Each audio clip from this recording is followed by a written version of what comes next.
Ladies and gentlemen, the president of YouTube Fitness.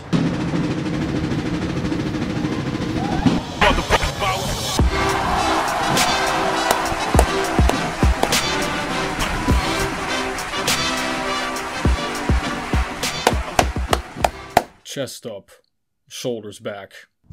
Welcome to Revival Fitness, everybody, your home for gains and brains. And today, my fellow citizens, it is time for our annual, I believe this is the third annual, YouTube Fitness State of the Union Address. And I am proud to tell you that I am your favorite, lifetime natural, science-based, evidence-based, research-based, plant-based, hypertrophy-focused, aesthetic, power building, bodybuilding, hybrid athlete. So now that we've got all the buzzwords out of the way, let's get down to business.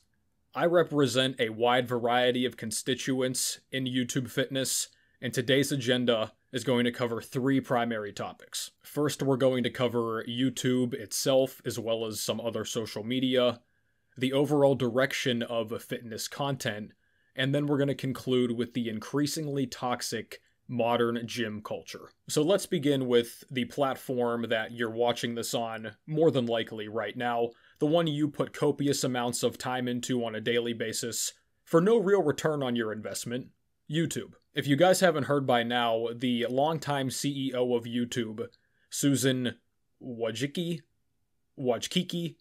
Susan, why'd you have to ruin YouTube as much as you did? She's gone now. And the new guy in charge is this man right here. His name is Neil Mohan. And he has a new agenda, as we're going to read in this article from The Hollywood Reporter. YouTube's new CEO outlines his priorities and teases upcoming features. In taking up the reins, Mohan said some of his top priorities were about, and I quote, supporting the success of creators by improving monetization tools, increasing accessibility, whatever that means, and growing creator communities in areas like gaming. Because we know that the gaming sphere of YouTube is very clearly lacking big channels and communities. Now, to be fair, he just began this position, so we have to give him at least some amount of time to implement these changes. But one major change that has happened recently to YouTube, they are somehow even more strict when it comes to swearing and sensitive topics. A lot of videos now are labeled as unsuitable for advertisers before they're even fully uploaded. For the past few years, YouTube has been in an endless cycle of the following. They implement a new policy without really notifying anybody. People catch on to the policy and are affected by it and then complain, and then YouTube basically ignores them until they can't anymore. Then they put out some very mild, vague press release saying that they might potentially, hopefully, might again fix the problem. Ignore existence of dilemma, and it shall go away. And as I'm sure you've seen, YouTube has been pushing the shorts pretty hard recently in order to compete with TikTok, as is every other app. The digitized CCP slot machine has really got a stranglehold on social media content in the past few years, and a lot of these companies are desperately trying to keep up. But of all the platforms, I don't think anything copies other platforms as much as Instagram. They copied Snapchat a while ago with the stories, then they copied TikTok with the Reels, and now they're copying YouTube with members-only content. By the way, if you're above the age of 22 and still using Snapchat, your phone should be seized by federal agents. But what it's really amounting to is that every platform is slowly morphing into the same thing. And one last note here. I love whenever people comment on YouTube through their YouTube account that they don't use social media or they gave up on social media. You understand that YouTube is social media, right? It doesn't have nearly as many butt selfies as some of the other platforms, but it still counts. Look at the size of that ass! And by the way too, guys, stop liking random girls' pictures on Instagram. Okay, some of you guys don't realize this, but if you saw your Instagram crush without the filters and without makeup on, you would throw your phone in a dumpster. More on that later. But speaking of dumpster, that brings us on to the second topic on today's agenda, fitness content itself. So from what I can gather, there are essentially 5 types of fitness content at the current point that are constantly being made and remade. So as we talked about, the first one is shorts, or Reels if you're on Instagram. You can commonly see things like science-based tips, poorly staged skits, and general subpar humor. Be sure to make an identical copy of what somebody else posted 2 months ago for the best results. The second type of content relates to overall nutrition, food, and diet. Come online and endlessly parrot Kyriakos over and over, misinterpret the first law of thermodynamics, be sure to give the crowd some anabolic recipes. In 2023, diet soda is just as healthy as water, and anabolic pancakes with sugar-free syrup constitute a healthy breakfast. We're at the point now where a bunch of health and fitness professionals fill up their grocery cart in the cereal aisle and the frozen food section. You're just mad, bro, but I eat diet, bro. It's all healthy because there's no calories in it, or it's low calories.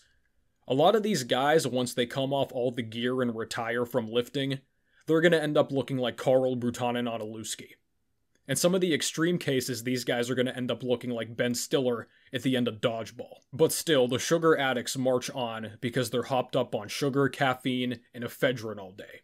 And probably some Adderall. You're not serious about training until you put 3 scoops of the most intense stim pre-workout you can find inside your coffee, which is already inside of your Diet Coke. That's called Happy Mud, young blood. Now, the third type of fitness content is challenge videos.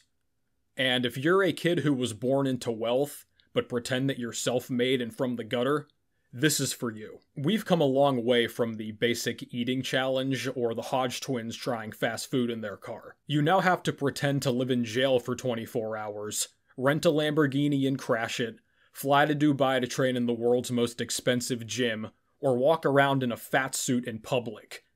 Somebody please explain to me how the fat suit videos get so many views. Everybody looks like that. Essentially, your life has to become a poorly acted out reality TV show mixed with a game show. And the common denominator is the fact that people that watch all of this have no brain cells. And on that topic of no brain cells, that brings us on to the fourth type of content that will never go away, natty or not.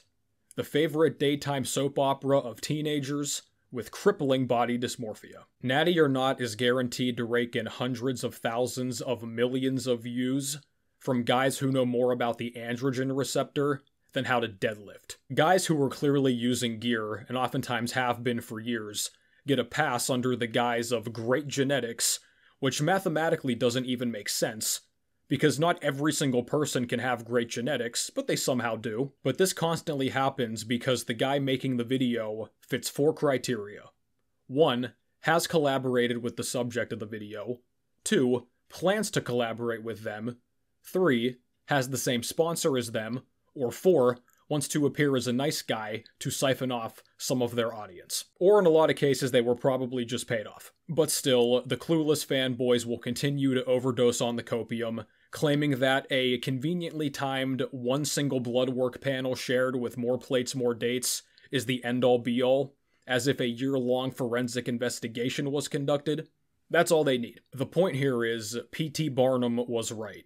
Most of you are impressively gullible, and the content creators know that. Even your favorite natties. And if you're ever confused on this topic, never forget the golden rule. The more somebody claims natural and the more they talk about how they would never take anything, the more natural they must be. And that is science. The most effective alternative to taking steroids?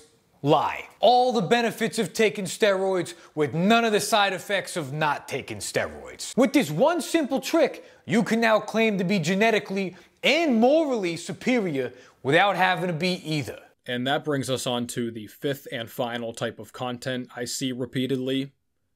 Let's just call this one the church. This method involves joining around he who has been deemed God, the Most High. Upon giving their offering to God and joining the church, the content creator will then begin cranking out their own rehashed takes as if they were churning out butter. One of the chosen disciples will make a video about a given topic, then the rest of the disciples, essentially falling like dominoes, will make the same exact video and give their own input, even though it's more or less the exact same, thus validating each other's opinions and cross-promoting. This allows for a never-ending ecosystem of new viewers.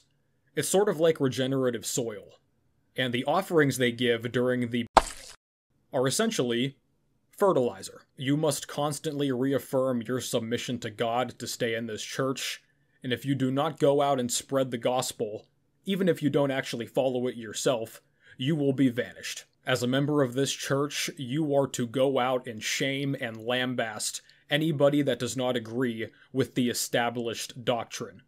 That is, of course, unless they have a bigger channel than you that you can go leech viewers off of and always comment on to try to get attention, then it's totally fine. But remember, you're still better than them. And don't forget to idolize anime characters, whose physiques are nowhere near naturally attainable, but be sure to cast aspersions on the guys who actually look like them in real life. Blinded by your own self-righteousness, you won't even be able to acknowledge your own hypocrisy. But that's what the power of the church ultimately comes down to. It's the blind leading the blind.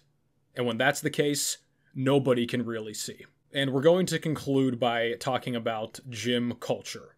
Specifically the lovely ladies of the iron game. Or as a lot of them should be called, hypertrophy harlots. It's impossible to go into any commercial gym now without seeing a handful of women bending and contorting and twisting in front of the mirror to get photos of their butts. Some women now are going as far as to simply just bend over and take a picture of themselves, almost in the doggy position, and that's normal now. Like, nobody even bats an eye. As history has taught us, women ruin pretty much everything, and the gym is their newest target. Now, to be fair, most women just go to the gym to do their exercises, maybe train their clients, and get going. However, there is a select group now that's been making a lot of noise on the internet, and these are the ones who like to make these creep videos.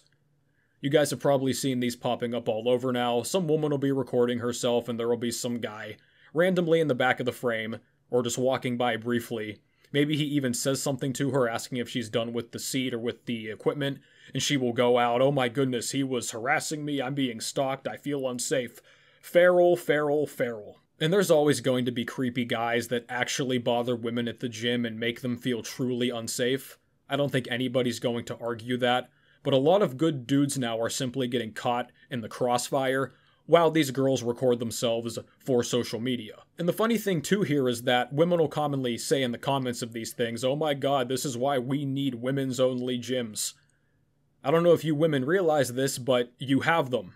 And a lot of them go out of business because you don't go to them. Women's only gyms are for the moms, the older women, and the old ladies who want to go to learn how to exercise and stay fit, and then they leave. The young ladies of my generation, and a little bit older and younger, they like the attention. And this is the funny thing when it comes to women, because they always say they don't want to be looked at, they don't want to be talked to, etc. When they actually get their wish and nobody looks at them or talks to them, then they complain that no men are talking to them. The American people are tired of women. The female psyche is on RPE 10, 7 days a week, 24 hours at a time. And then whenever the guys are sitting in the corner taking our rest breaks, they want to get mad at us. But one note for the fellas here: stop being scared. I understand the concern. You think that your workplace might see one of these videos, you're labeled a creep, all of this stuff.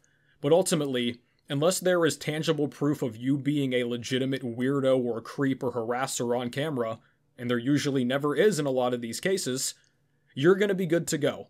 People are going to come to your defense. Guys are going to stand up for you. A lot of women are going to stand up for you at this point too. Stop getting so worried about these women who get their little flash of attention, then they promote their private site. Stop giving them the time of day. If you get caught in one of these videos, guys, you know you did nothing wrong. You're going to be good to go. The girl's going to get her little bout of fame, and then she's going to make some money off of it. Just go on with your day. If you really need a lawyer or something in a case that it gets very bad, do what you got to do. But I think that's been overblown. So the women in the gym, they're there. They're not going to go away, no matter how much they say they're going to go away. Just do your thing. But if the rising wave of annoying gym influencers does prompt you to build a home gym, more power to you. You should have done it a long time ago. But the truth of the matter is, a lot of you guys are also hypocritical. I wasn't going to let you guys off easy.